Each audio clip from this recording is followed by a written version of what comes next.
नमस्कार, मैं हूं नवेद और आप देख रहे हैं एनएमएफ न्यूज। जो पुराने नेता हैं वो नर्म रखते हैं मिजाज अपना। तुम्हारा लहजा बता रहा है ये राजनीति नई नहीं। ये बात आज दिल्ली में छिड़े सियासी दंगल और आप सरकार के डिप्टी सीएम मनीष सिसोदिया के जेल जाने पर सटीक बैठती है। एक नई पार्टी जो जितनी तेजी से खड़ी हुई उतनी ही तेजी से इस पार्टी के साथ जुड़े विवाद देखें तो ये बात सटीक लगती है। मनीष सिसोदिया जो न सिर्फ दिल्ली सरकार में नंबर 2 की ताकत रखते हैं, दिल्ली और पंजाब में सरकार चला रही आम आदमी पार्टी में भी वो नंबर 2 की हैसियत से हैं। वो पार्टी के मुखिया अरविंद केजरीवाल के सबसे भरोसेमंद साथी हैं। आज दिल्ली के मुख्यमंत्री और आम आदमी पार्टी सुप्रीमो अरविंद केजरीवाल जिस दिल्ली मॉडल की शिक्षा नीति का प्रचार देश भर और देश के बाहर भी करते हैं, उसका चेहरा मनीष सिसोदिया ही है। लेकिन जो आम आदमी पार्टी पूरे देश के अलग अलग चुनाव में जिन मनीष सिसोदिया को शिक्षा पुरुष के तौर पर पेश कर रही थी, उन्हें क्या पता था उन्हीं मनीष सिसोदिया को दारू बदनाम कर जाएगी। आज दिल्ली में मचे बवाल पर बात करेंगे। दिल्ली में किस तरह से सियासी बवाल मचा हुआ है। दिल्ली के डिप्टी सीएम मनीष सिसोदिया शिक्षा नहीं शराब को लेकर बुरे फंसे हैं। केंद्रीय जांच एजेंसी सीबीआई ने रविवार को दिल्ली के उप मुख्यमंत्री मनीष सिसोदिया को गिरफ्तार कर लिया। सिसोदिया की गिरफ्तारी दिल्ली की शराब नीति में कथित घोटाले के मामले में हुई है, जिसको लेकर आम आदमी पार्टी ने सड़क पर मोर्चा खोला हुआ है। जगह जगह प्रदर्शन चल रहा है, सिक्योरिटी बढ़ानी पड़ी है। सिसोदिया को रविवार को 9 घंटे की पूछताछ के बाद गिरफ्तार कर लिया गया। सीबीआई का आरोप है कि मनीष सिसोदिया ने शराब घोटाले में आपराधिक साजिश रची और उन्होंने सबूतों को मिटाने की कोशिश की, जिसकी बिना पर उनको गिरफ्तार किया गया। आज हम आपको बिल्कुल आसान शब्दों में बताएंगे ये नई शराब नीति थी क्या, इस पर क्या आरोप लगे, सीबीआई को जांच में क्या क्या हासिल हुआ, आम आदमी पार्टी ने इस पर अब तक क्या कहा है और मामले में अब तक क्या कार्रवाई हुई। यही नहीं, आपको यह भी बताएंगे कि अब तक आम आदमी पार्टी के कितने मंत्री जेल जा चुके हैं। तो सबसे पहले यह जान लीजिए गिरफ्तार होने वाले डिप्टी सीएम मनीष सिसोदिया पर क्या है आरोप।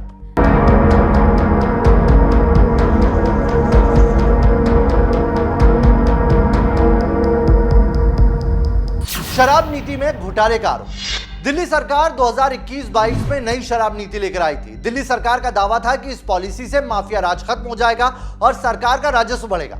दिल्ली में नई एक्साइज पॉलिसी लागू हुई तो नतीजे सरकार के दावों के ठीक उलट आए। 31 जुलाई 2022 को कैबिनेट नोट में दिल्ली सरकार ने खुद माना कि भारी बिक्री के बावजूद रेवेन्यू का भारी नुकसान हुआ।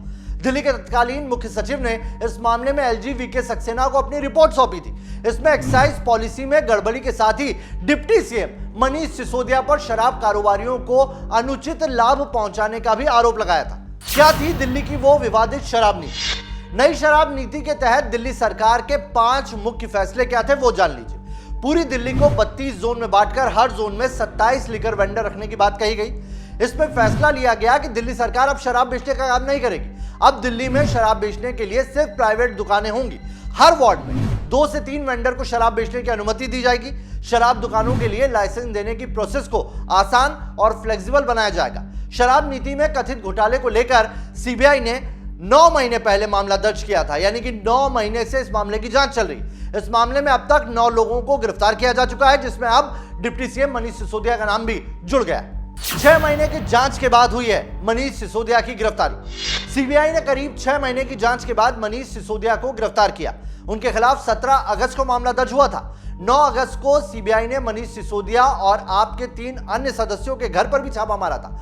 30 अगस्त को सीबीआई के 5 अधिकारियों की एक टीम गाजियाबाद के सेक्टर 4 वसुंधरा में पीएनबी की शाखा पहुंची और मनीष सिसोदिया के बैंक लॉकरों की तलाशी ली गई थी।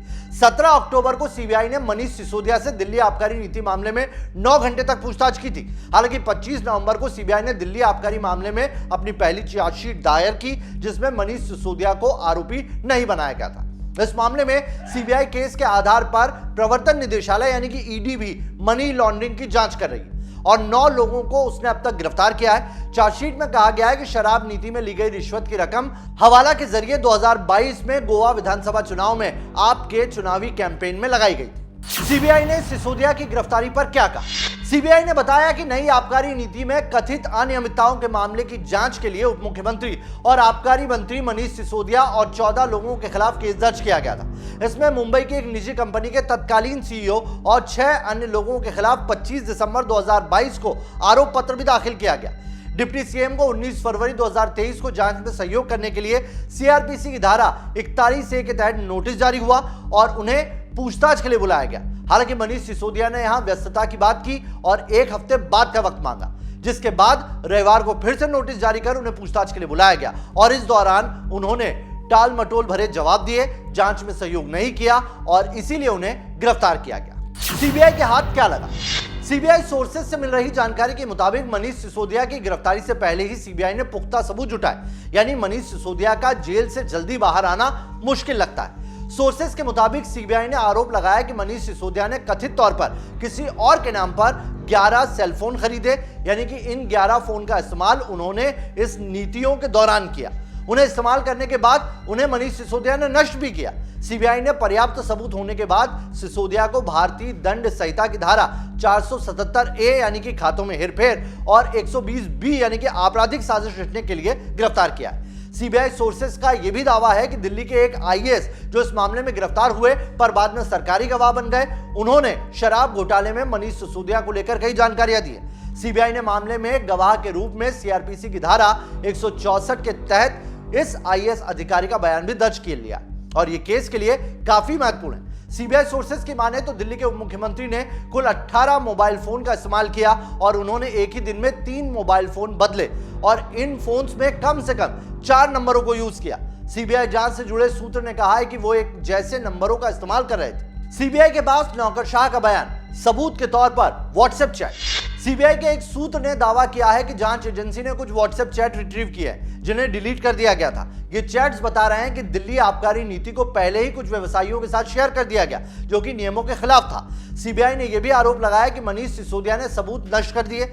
आइए अब आपको इस पूरे विवाद में जांच से लेकर गिरफ्तारी तक की पूरी टाइमलाइन बताते हैं। 22 जुलाई 2022 को एलजी वीके सक्सेना ने नई आबकारी नीति के इंप्लीमेंटेशन में कथित नियम उल्लंघन और प्रक्रियात्मक खामियों की सीबीआई जांच की सिफारिश की। 8 जुलाई 2022 को दिल्ली के मुख्य सचिव एक रिपोर्ट दिल्ली के मुख्यमंत्री अरविंद केजरीवाल और मनीष सिसोदिया को भेजी और इसमें कहा गया कि इसमें टॉप पॉलिटिकल लेवल पर वित्तीय लेन देन के संकेत हैं। इसमें कई कानूनों के उल्लंघनों का भी उन्होंने जिक्र किया।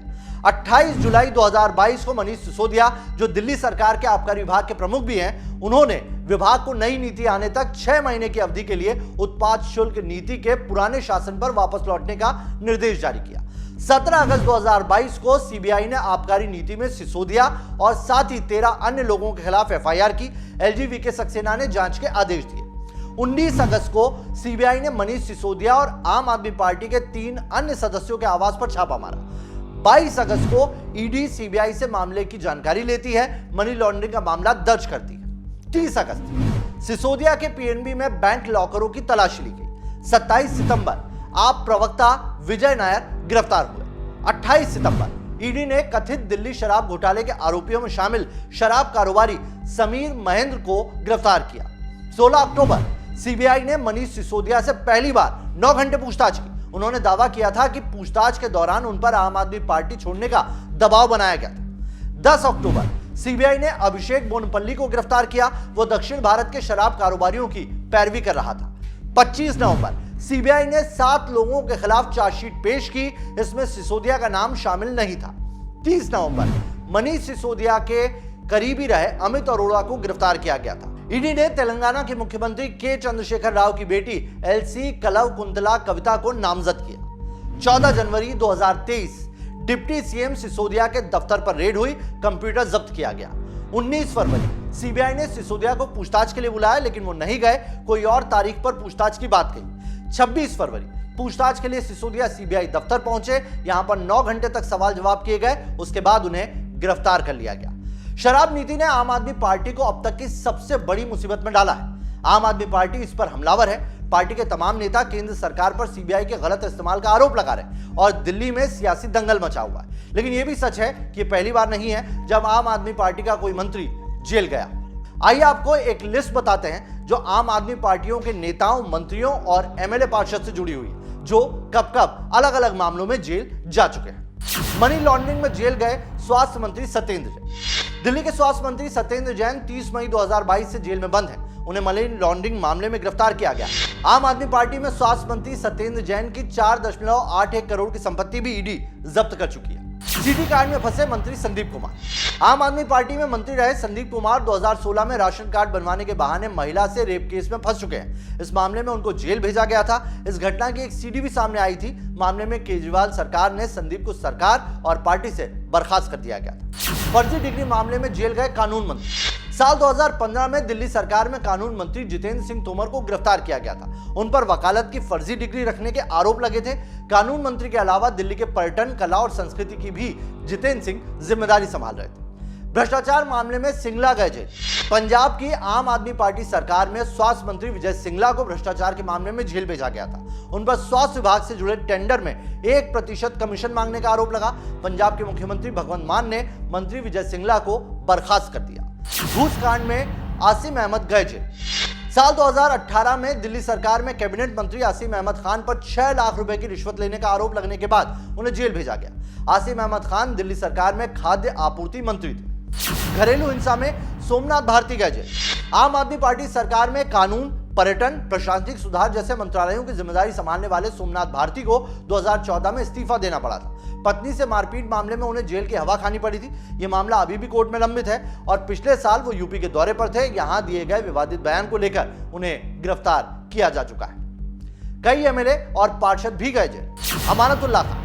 लगातार विवादों में रहने वाले आम आदमी पार्टी के विधायक अमानतुल्लाह खान भी जेल जा चुके हैं। पिछले साल अमानतुल्लाह खान को वक्फ बोर्ड के कामकाज में गड़बड़ियों के आरोप में एसीबी ने अरेस्ट किया था।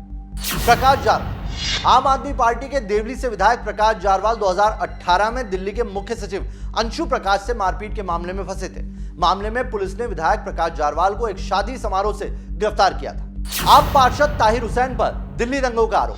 आम आदमी पार्टी के पूर्व पार्षद ताहिर हुसैन मार्च 2020 में हुए दिल्ली दंगों का मुख्य आरोपी है। दिल्ली के कड़कड़डुमा कोर्ट ने ताहिर हुसैन के खिलाफ आपराधिक साजिश रचने और दंगा भड़काने की धाराओं समेत कई धाराओं में आरोप तय किए थे।